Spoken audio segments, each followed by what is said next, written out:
Hello, my name is Hülcker. I'm a composer and performer from Berlin, and I was part of the first summer of GRiNM in Darmstadt. And in that summer, we did different actions. For example, we had a group of people who was meeting every day and talk about how to change the situation. And then we had an action with the bicycles, and we were researching about female composers who were in Darmstadt years ago, and now they are not known at all. And so we wrote their biography on a paper and stick the paper on the bicycles, because everyone in Darmstadt is driving around with these bicycles. And then we also wrote the names of these composers from the 50s and 60s on the ground in front of the main buildings in Darmstadt. And we, for example, wrote Dika Newlin was here. And then we also had a statement in a group discussion on stage that we were reading, and we also had a contract, and the contract was like this: Declaration for Equal Gender Representation in the New Music Community. I hereby agree to promote gender equality in all future musical publishing and curating activities I undertake. This includes, but is not limited to, quoting female, trans, and intersex composers or artists in my writings any time the possibility presents itself. If I am in a pedagogical position, I agree to represent equally male and female, trans, or intersex composers or artists in all of my curricula.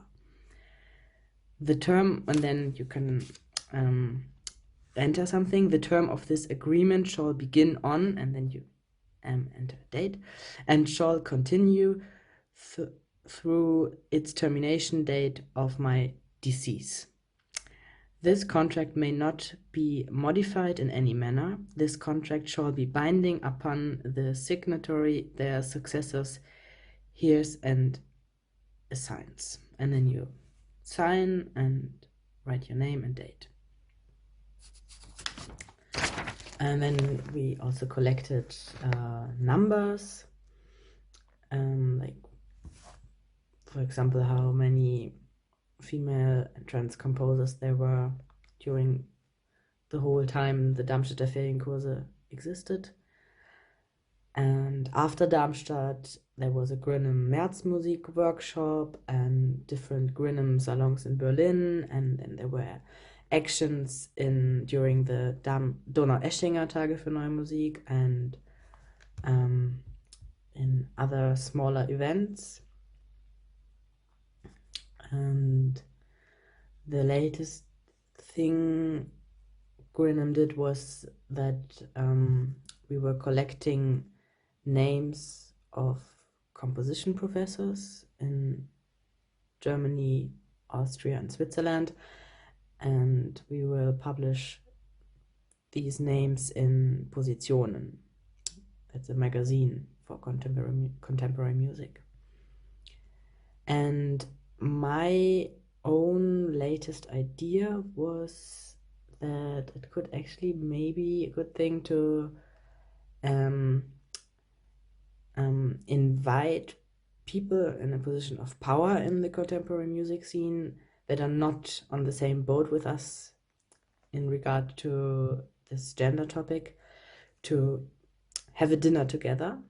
And during this dinner, we could discuss all these topics. And I think if you eat together with someone in a more private context, you have other ways of communicating, and it's not a conference or something. And I think maybe that could be a good psychological strategy and could help to change things. Hi everyone, I'm going to take over from Neo. My name is Rosanna Lovell. I'm a performer, musician, radio maker and educator based here in Berlin, and I've been part of GRiNM since 2017. I'm going to take over from there. So as Neo already mentioned, in 2017 we were at the Donaueschinger Musiktage in Germany, and there, as well as running the advertisement which Neo already showed in the printed program, we offered a presentation to composition students who were attending courses there. And we also did a sticker action where we handed out these stickers to people attending different concerts at the festival as a way to raise awareness around these issues and also to provoke discussions around these issues. Following that, we presented a workshop and presentation at Metzmusik in Berlin in 2018. This is where we launched the GRiNM website. And we also, following the workshop, we also did a data harvesting activity where, using publicly available programs and information about the Metzmusik Festival, we worked with volunteers that were there to create data about the Metzmusik Festival itself. And the most recent work of GRiNM around statistics, which Neo also already mentioned, is coming up in the next edition of Positionen, which is a German publication for new music. And just on the topic of statistics, we've collected statistics about different festivals in the German-speaking world, and we see this statistics generating as a kind of a tool for activism, as a way of starting discussions around gender and diversity in new music and the challenges and problematics within the institutions themselves, and obviously not a solution to those problems. And it's also questionable that some of these festivals don't create their own statistics since they're heavily funded by the German state. So this is also an interesting point. And just finally, often, there's this problematic of the male-female binary, and GRiNM aims to go beyond that. In our more recent statistics gathering, we've included a third option to include non-binary composers, and this is something that's challenging when you're working with publicly available programs and material, is that you don't often have access to all the data that you might need to create more reflective data and statistics around a particular event. In summer of 2018, GRiNM returned to the Darmstadt Summer Courses, which is where GRID first started 2 years beforehand, which Neo spoke about. And we were invited there to offer a workshop as part of a conference which was taking place in the first week of the summer courses called Defragmentation, a 4-day convention on curating contemporary music. But we were also present there as an activist group and doing different interventions at the festival, at this conference, and also the summer courses, which were happening parallel. Our first intervention there was to read a statement in unison at the opening event, offering some criticism and positioning ourselves as GRiNM in relation to the conference. At the end of that, we then invited people to come to the GRiNM tent, which was an off space or a para-institutional space, a tent or a marquee that we set up in front of the school where the summer courses were taking place, to invite summer course participants and conference participants and GRiNM members to come into conversation around different issues which we felt were important and not necessarily addressed by the official conference. And we also did other things such as a flyering action. You can see a flyer here, which we threw down from the balcony on the public as they left a performance in the evening. So as people left, they found a copy of this flyer. Also at the summer course, we started an Instagram page. This was a way where we could communicate what we were doing there at the summer courses, but it also provides a platform for us to represent ourselves visually and also engage in playful acts of activism in the digital sphere. Many members of GRiNM make memes, and we continue to do this, and you can also see a documentation of our different interventions from Darmstadt on the Instagram page. GRiNM has also presented at some academic conferences. We feel it's important to create space to discuss these issues at different kinds of events, so also in academic space, and often by taking up time in the program, then we also offer a space to discuss these issues, and this is something we feel is really important. We're often programmed to often workshops, which is something that we're aware of being the workshop group, but we also feel it's important to be active in all different kinds of spaces So we've presented at the Performance Studies Network Conference in Oslo in 2018 and at the International Women and in Musical Leadership Conference in London in 2019. And we also think it's interesting to think about the different knowledges that GRiNM has been creating through our different practices and take on sometimes a role as mediators between practitioners in the new music world, musicians, composers, and festival organisers, and academic setting where there's also lots of really interesting and important research and thought taking place. So who is GRiNM? GRiNM is autonomous and heterogeneous group of individuals and includes composers, researchers, educators, musicians, academics, and curators, directors, or programmers. It is a non-funded collective and physical meetings mostly take place in Berlin, and we also communicate a lot online. And of course, we also reflect the scene in which we come from, the scene of new music, and in that way, we are mostly all white, we speak English fluently, are university educated, and are able to live and work in Europe. And that's something that we're aware of as we continue and develop our practice. GRiNM has a horizontal structure and is open to anyone who wants to join, even just around one action or for a short period of time. So this is an open invitation to anyone who would like to do something under the GRiNM moniker or would like to join us to please get in touch. And we act in this anonymous or semi-anonymous way as a collective because we find it's important, or we feel it's important to have, to be able to act not as an individual with your own name, but under the moniker of GRiNM in a way to speak and be active or to do activist interventions in these institutional spaces where we're quite aware that some people have more to lose than others in expressing their criticisms or in speaking out on certain issues. So GRiNM is deliberately somewhat obscure, but we also find that to be an advantage. And this was one of our motivations to present here at the Eavesdropping Symposium, was to connect with practitioners in the UK or based in the UK that would hopefully like to connect with us. So you'll see our email and website at the end of this presentation. Please feel free to get in touch. Hi everybody, my name is Brandon Farnsworth. I'm a member of GRiNM and I organized the GRiNM Network Conference 2019, which we gave the subtitle Experiences with Gender and Diversity in New Music. And I'm going to talk to you a little bit about that and about why it was a really interesting project for us. So, like I said, it took place last year, about 5 months ago, at the Zurich University of the Arts, where I work as a research associate there in Switzerland. And over the 3 days of the conference, we had around 50 delegates come from all over Europe, as well as 2 from Canada and 1 from Hong Kong. So in terms of the projects that we've worked on with GRiNM, it's definitely the most sizable one that we've worked on so far. The goal of the conference was to bring together people working in research, education, and at different new music institutions like festivals and activist groups, etc., and have them share their experiences working on issues of musical diversity and gender equality.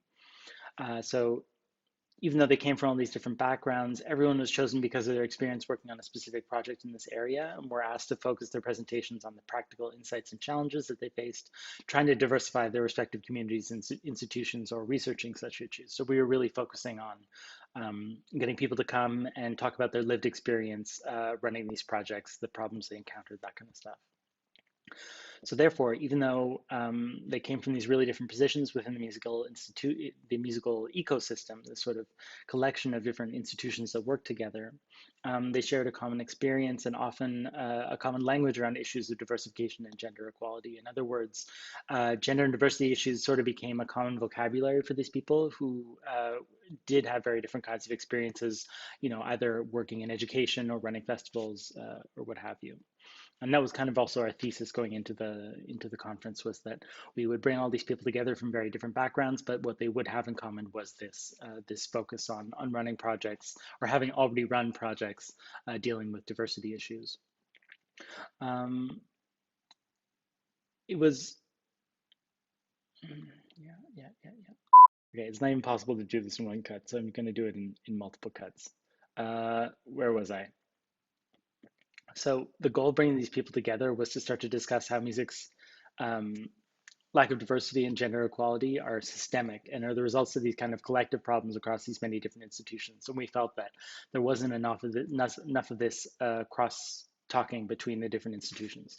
And what I mean by that is, it's these problems that kind of connect from one to another. So you could have a festival that is only programming male composers, and if you ask the festival director, why is that the case? Why, do you have a completely diverse festival? They'll often answer, part of their answer will be that they uh, can only work with what they're given, and it is also a fact that universities are mostly only producing male composers, at least in the German or Swiss context.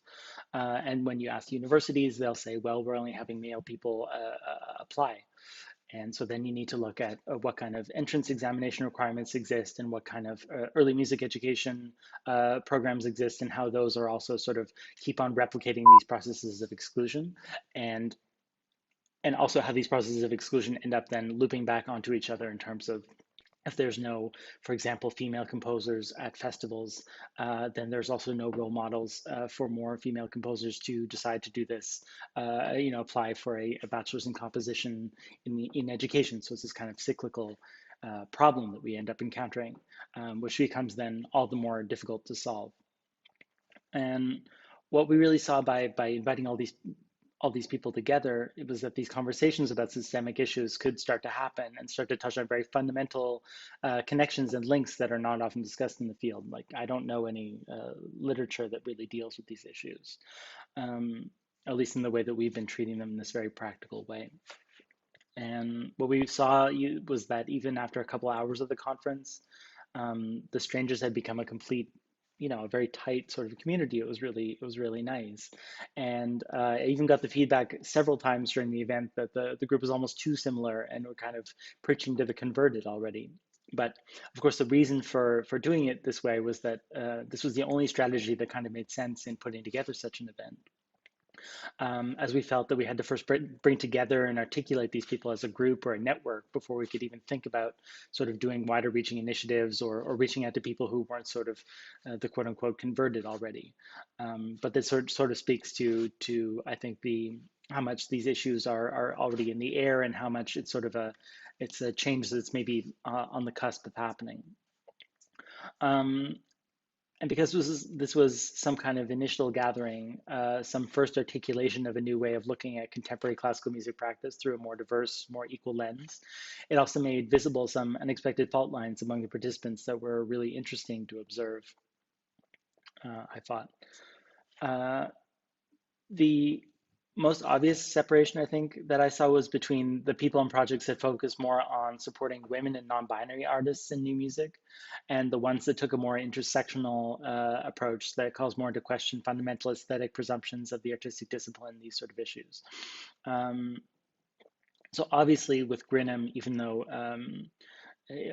in our name is sort of this issue of gender, we often talk about how addressing issues of the lack of representation of women in classical music is a kind of first step to addressing a host of other exclusions in an intersectional way, especially for people in music who are, not normally used to dealing with these issues and kind of lack the vocabulary or lack perhaps even the awareness. So it's a good sort of starting issue that often leads then to others, or to ultimately, in our case, focus on an intersectional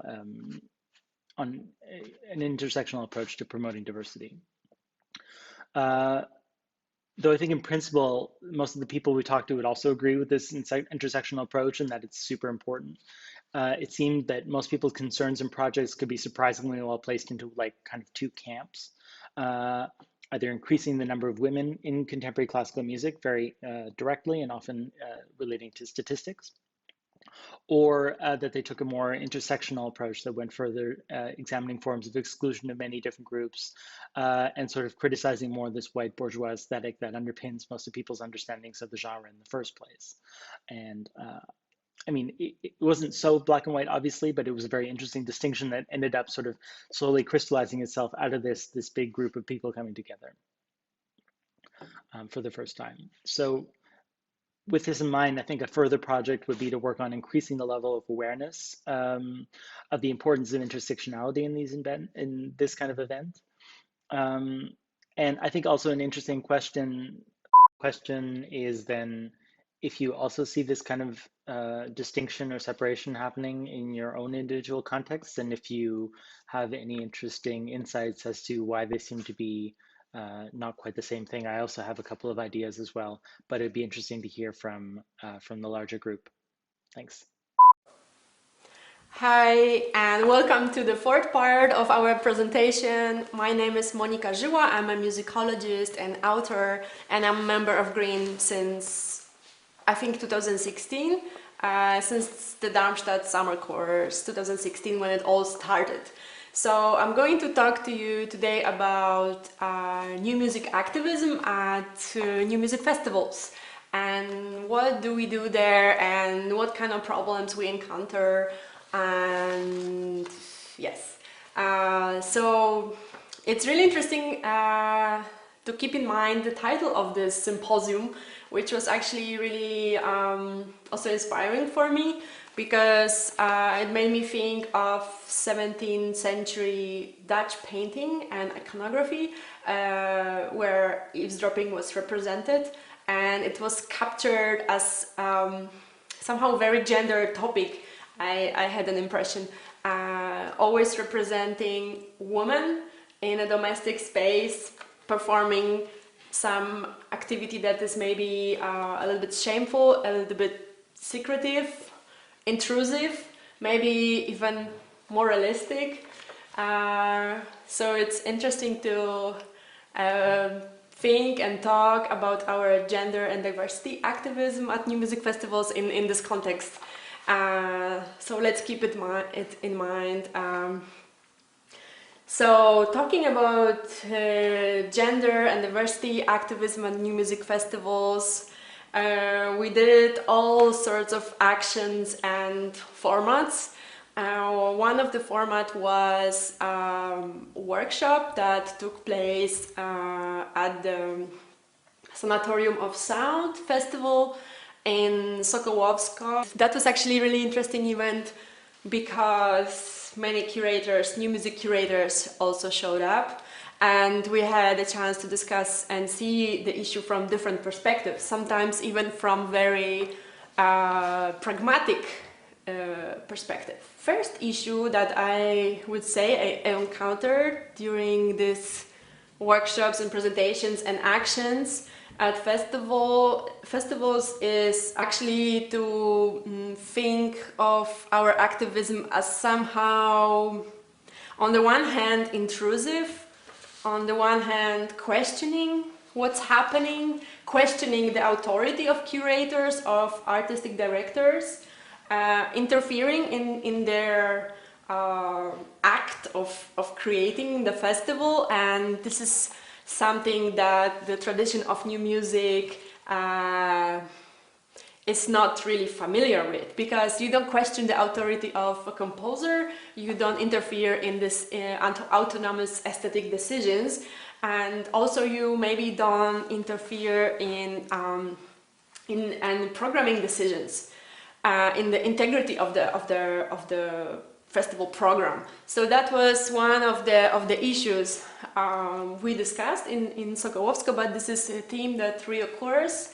And for me, it's actually interesting to think of our activism as somehow mediating between publics, composers, performers, musicians, curators, and maybe even politicians or funding agents, because we are speaking on behalf of those who do not necessarily have voice, or maybe don't want to speak loudly about it, and our postulates become somehow a second line of narrations at festivals. So this is something now that more people are looking after, commenting, watching, expecting.